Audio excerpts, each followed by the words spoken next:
Ako po hindi masyado bumababa. Maybe Congressman can share us how to behave. Kasi sir, mga first time volunteers na mamimigay ng ito lang masasabi ko sa inyo, this is a very heartwarming experience. Nakakapagtataba ng puso. Pagkatapos yung gawin ito, marami yung isipin ito, maalala nyo na nakatulong kayo sa kapwa. Dalawang malalaking disaster operation ang nasa dihan ko.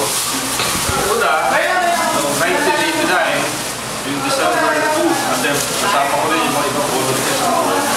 Pumasok kami sa Campo Ginaldo, sa Makati, nagkakaputukan. Marami sa inyo, hindi mas magkakaputukan. Kasi 20 years ago yun, 20 years.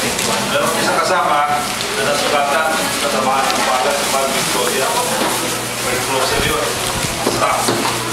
Pangalawa, yung Baguio earthquake naman, this was in 1991. Grabe yun, mga Baguio kung sakali. Sakali kami natutulog, dahil ayaw naman natulog sa bahay, dahil nakakot sa bahay, pagkalumit doon at magtulak ulit. Pero yung nasabi ko sa inyo, talagang ito yung mga bagay na hindi nyo makakalimutan sa inyong buhay. Kaya sundin nyo si Jenny, siya expert, siya professional enforcer, yung mga kanyang mga caution, mga warning, mga guidelines, sundin nyo. Importante, makatulong tayo.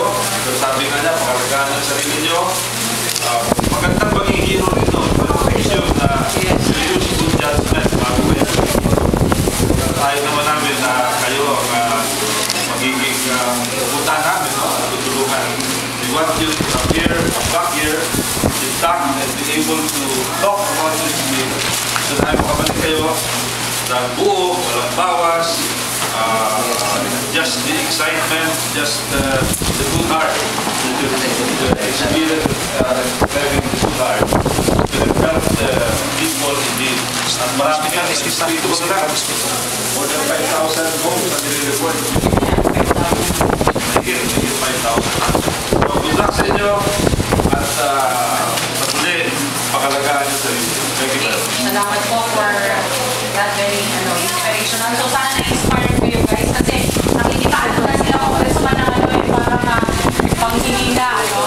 Pero sana dahil lang yun sa